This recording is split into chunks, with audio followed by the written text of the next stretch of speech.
Welcome to study 24 Udaipur. इस video में हम मैक्रो इकोनॉमिक्स समष्टि अर्थशास्त्र के 20 मल्टीपल चॉइस क्वेश्चंस को सोल्व करने वाले हैं। सबसे पहला प्रश्न देखिए, सार्वजनिक व्यय में वृद्धि से क्या होगा? एलएम वक्र दाईं ओर शिफ्ट होगा, या आईएस वक्र दाईं ओर शिफ्ट होगा, या फिर एलएम वक्र बाईं ओर शिफ्ट होगा, या आईएस वक्र जो है वो बाईं ओर शिफ्ट होगा। जब अर्थव्यवस्था में पब्लिक एक्सपेंडिचर इंक्रीज होता है, सार्वजनिक व्यय अगर बढ़ेगा तो इससे किस पे प्रभाव पड़ेगा? आईएस वक्र पे। और आईएस वक्र क्या होगा? दाईं ओर शिफ्ट हो जाएगा। आईएस वक्र दाईं ओर कब शिफ्ट होता है? जब सार्वजनिक व्यय बढ़ जाए, या फिर स्वायत्त निवेश जो ऑटोनोमस इन्वेस्टमेंट है वो अगर बढ़ जाए, बचतों में कमी हो जाए या उपभोग में वृद्धि हो जाए, तो इन सभी कारणों से क्या होता है? आईएस वक्र जो है वो राइटवर्ड शिफ्ट होता है, दाईं ओर शिफ्ट होता है। Correct answer option B. Next देखिए, मल्टीप्लायर गुणक अनुपात हैं। ठीक है, गुणक क्या दर्शाता है? अर्थव्यवस्था में निवेश में परिवर्तन से आय में जो परिवर्तन होता है या उत्पादन में जो परिवर्तन होता है, delta Y upon delta I हम लिख सकते हैं कि निवेश में परिवर्तन होने से आय में या उत्पादन में कितना परिवर्तन होता है। तो करेक्ट आंसर ऑप्शन बी हो जाएगा। निवेश में परिवर्तन से आय में जो परिवर्तन होगा, ठीक है, निवेश में परिवर्तन से आय में कई गुना वृद्धि होती है, जो कौन प्रदर्शित करता है? मल्टीप्लायर गुणक। नेक्स्ट देखिए, एक बंद अर्थव्यवस्था में समग्र मांग जोड़ है। क्लोज्ड इकोनॉमी में जो समग्र मांग होती हैं, जब हम लेते हैं एग्रीगेट डिमांड इक्वल टू क्या होता है? सी प्लस आई प्लस जी।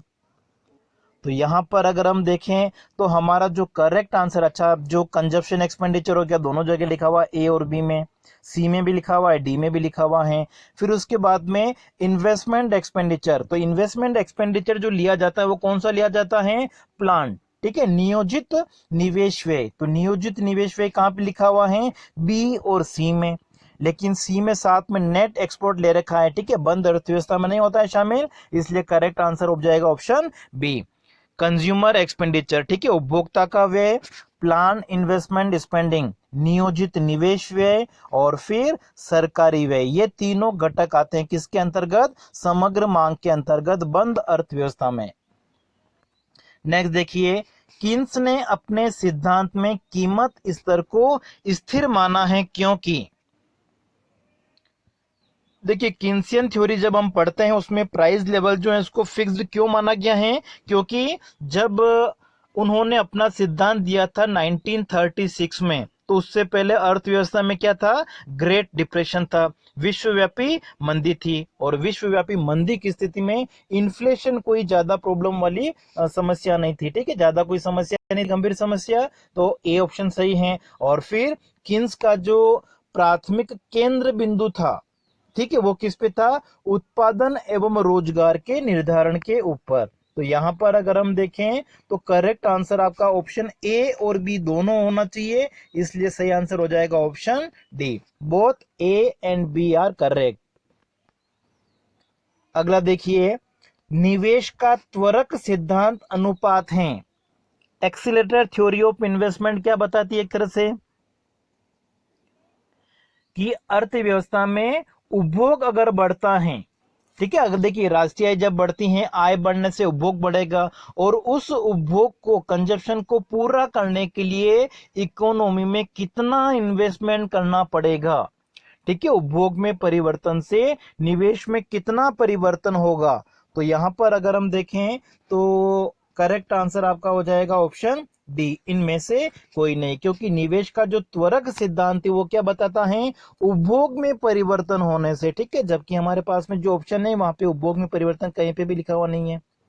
नेक्स्ट देखिए, आईएस वक्र किनके मध्य संयोगों को प्रदर्शित करता है? आईएस कर represent the combination of,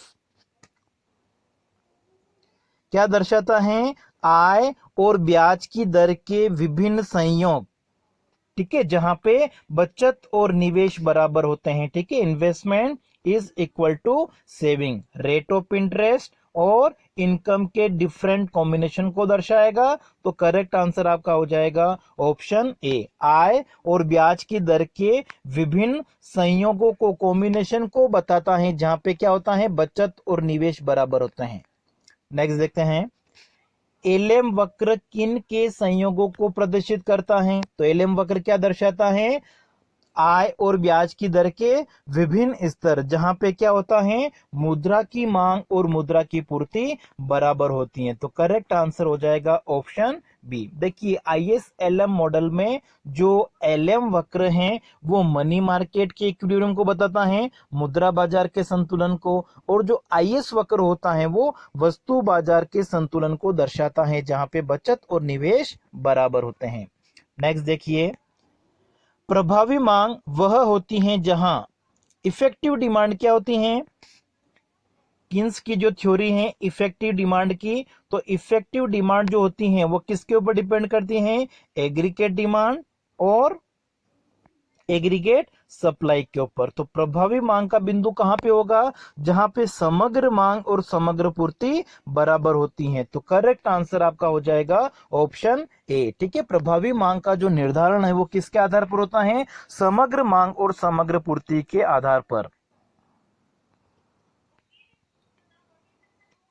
next देखिए, किन्स के सिद्धांत के अनुसार प्राइस आर स्टिकी, ठीक है, कीमतों में अलोचशीलता या कीमतों में स्थिरता पाई जाती है, कीमतें अलोचशील होती हैं, किन्स का सिद्धांत मानता है, बिल्कुल सही है।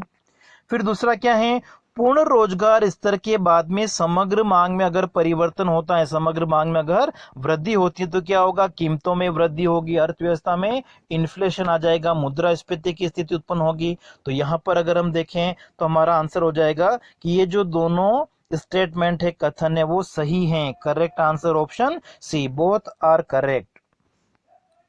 अगला देखिए, मुद्रा की सट्टा मांग फलन है, ठीक है, मुद्रा की सट्टा मांग के लिए हम लिखते हैं प्रोफेसर किन्स का जो लिक्विडिटी प्रेफरेंस थ्योरी है, तरलता अधिमान सिद्धांत है, उसमें उन्होंने मुद्रा की जो लेन देन मांग है वो सतर्कता उद्देश्य के लिए जो मांग होती हैं वो तो निर्भर करती हैं आय के ऊपर, लेकिन जो सट्टा मांग है, स्पेकुलेटिव डिमांड फॉर मनी जो है वो किसके ऊपर डिपेंड करती हैं, रेट ऑफ इंटरेस्ट के ऊपर, ब्याज की दर के ऊपर। तो करेक्ट आंसर आपका हो जाएगा ऑप्शन बी।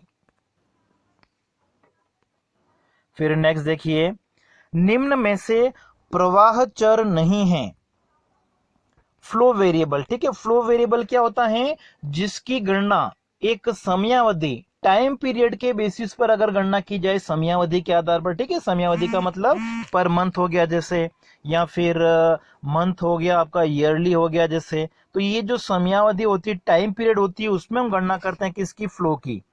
और यहाँ पे अगर हम देखें आय, इनकम, बचत और निवेश, इन सभी की जो गणना है वो टाइम पीरियड के बेसिस पर होती है, समयावधि के आधार पर होती है, सामान्यतः 1 महीना या 1 वर्ष हो सकता है। तो यहाँ पे करेक्ट आंसर आपका हो जाएगा ऑप्शन बी। संपत्ति की जो गणना है वो पॉइंट ऑफ टाइम पर होती है, समय के एक निश्चित बिंदु पर की जा सकती हैं, इसलिए संपत्ति क्या है, यहाँ पे स्टॉक कंसेप्ट है, ठीक है, स्टॉक अवधारणा है। अगला देखिए, समष्टि अर्थशास्त्र का संबंध है macro economics is concern with, ठीक है, मैक्रो इकोनॉमिक जो है इनमें से किसके साथ में संबंधित हैं, ठीक है, अर्थव्यवस्था में वस्तु एवं सेवाओं का कितना उत्पादन हो रहा है, सभी वस्तुओं की बात की गई है, सामान्य कीमत स्तर की बात की गई है, जनरल प्राइस लेवल, और ग्रोथ ऑफ इनकम, आय में वृद्धि। तो यहाँ पर अगर हम देखें तो इन सभी का संबंध संपूर्ण अर्थव्यवस्था से है, होल इकोनॉमी से है, इसलिए कह सकते हैं हम कि जो समष्टि अर्थशास्त्र है उसका संबंध इन सभी से है। करेक्ट आंसर ऑप्शन डी, उपरोक्त सभी। नेक्स्ट देखिए, निम्न में से स्टॉक चर हैं, अभी बताया था कि स्टॉक क्या होता है, जिसको हम पॉइंट ऑफ टाइम, समय के निश्चित बिंदु पर माप सकते हैं। तो करेक्ट आंसर हो जाएगा संपत्ति। संपत्ति की जो गणना है वो समय के एक निश्चित बिंदु पे हो सकती है, जबकि ब्याज दर की गणना जो होती है वो वार्षिक आधार पर होती है, या क्वार्टरली, त्रैमासिक आधार पर होती है, हाफ ईयरली आधार पर होती है। सेविंग या बचत जनरली हम 1 वर्ष के आधार पर गणना करते हैं। पूंजी निर्माण, ये सारा एक तरह से क्या है, प्रवाह है, ठीक है, फ्लो कंसेप्ट है। तो जो स्टॉक कंसेप्ट है, स्टॉक वेरिएबल है, वो कौन सा है? वेल्थ, संपत्ति। नेक्स्ट देखिए, समष्टि शब्द का सर्वप्रथम प्रयोग अर्थशास्त्र में किसके द्वारा किया गया? माइक्रो और मैक्रो दोनों वर्ड जो हैं सबसे पहले यूज किए थे रेगनर फ्रिस्ट ने। कब यूज किए थे? 1933 में किए थे शायद। ठीक है, अगला देखिए, राष्ट्रीय आय है। अब देखिए, राष्ट्रीय आय की गणना हम किस आधार पर करते हैं? 1 ईयर। ठीक है, एक साल, एक वर्ष के आधार पर गणना की जाती है। तो 1 ईयर क्या हो गया आपका? एक तरह से फ्लो कंसेप्ट हो गया, प्रवाह अवधारणा हो गई है। इसलिए राष्ट्रीय आय को हम क्या कहेंगे? प्रवाह अवधारणा कहेंगे, क्योंकि राष्ट्रीय आय की गणना एक समयावधि, पीरियड ऑफ टाइम, ठीक है, सामान्यतः एक वर्ष के आधार पर की जाती हैं। नेक्स्ट देखिए, वे चर जिनकी कालावधि नहीं होती हैं, ठीक है, टाइम डायमेंशन नहीं होता है, लेकिन उनको हम एक स्पेसिफिक मोमेंट ऑफ टाइम पे, समय के किसी एक विशिष्ट बिंदु के साथ में अगर हम संबंधित करते हैं तो उनको क्या कहा जाएगा? स्टॉक चर। ठीक है, स्टॉक चर क्या होता है? टाइम डायमेंशन नहीं होता है, लेकिन इसको हम पॉइंट ऑफ टाइम पे मेजर कर सकते हैं। जैसे अगर हम कहें कि हमारा जो बैंक अकाउंट है, उस बैंक अकाउंट में आज तारीख है, जैसे आज तारीख आपकी हो गई है 7 या 8 जो भी हैं, तो 10,000 रुपये हमारे बैंक खाते में जमा है। तो इसको हमने एक तरह से क्या किया? किसी एक पॉइंट ऑफ टाइम पर, समय के एक निश्चित बिंदु पर हमने इसको मापा है, इसलिए इसको हम क्या कहेंगे? स्टॉक चर। ठीक है, तो स्टॉक चर क्या होते हैं? जिनकी गणना समय के एक निश्चित बिंदु पर की जाती है, पॉइंट ऑफ टाइम पर। यहाँ पे देखिए, स्टॉक चर को मापा जाता है, अभी बताया था मैंने स्टॉक चर को कैसे मापा जाता है? समय के एक निश्चित बिंदु से, at a point of time. अगला देखिए, यदि किसी मॉडल में संतुलन नहीं होता है तो उसका विश्लेषण किया जाता है। देखिए, स्थैतिक विश्लेषण में तो क्या होता है? स्टैटिक में कि अर्थव्यवस्था में किसी प्रकार का कोई परिवर्तन नहीं होता है, ठीक है, जो चेंज है उसका एक तरह से अब्सेंस होता है, और यहाँ पे संतुलन नहीं होता है। लेकिन स्थितिक में एक निश्चित संतुलन स्थापित होता है जिसमें परिवर्तन नहीं होता है। लेकिन जब किसी मॉडल में संतुलन नहीं होता है तो उसका विश्लेषण किसके आधार पर किया जाएगा? डायनेमिक मेथड के आधार पर, प्रायोगिक विधि के आधार पर किया जाएगा। अगला देखिए, समष्टि स्थितिक संतुलन होता है मैक्रो स्टैटिक इक्विलिब्रियम। ठीक है, स्टैटिक इक्विलिब्रियम का मतलब क्या हो गया? Complete absence of change. ठीक है, ऐसी स्थिति जिसमें परिवर्तन नहीं होता है, परिवर्तन का पूर्ण अभाव होता है। समष्टि स्थिति की में अगर हम बात करें तो ये जो संतुलन की स्थिति की हम बात कर रहे हैं, इसमें अगर परिवर्तन नहीं होता है, ठीक है, परिवर्तन का पूर्ण अभाव पाया जाता है, तो इसको हम क्या कहेंगे? मैक्रोस्टैटिक इक्विलिब्रियम। फिर आज का जो हमारा अंतिम प्रश्न है, प्रत्याशित एवं यथार्थ शब्द का प्रयोग, एक्स एंटे एंड एक्स पोस्ट जो शब्द हैं, उसका यूज सबसे पहले किसने किया था इकोनॉमिक्स में? देखिए, एक्स एंटे और एक्स पोस्ट जो टर्म है, उनका यूज जो स्वीडिश इकोनॉमिस्ट हैं, ठीक है, स्वीडिश अर्थशास्त्री हैं, उनके द्वारा किया गया था 1930 के आसपास जैसे।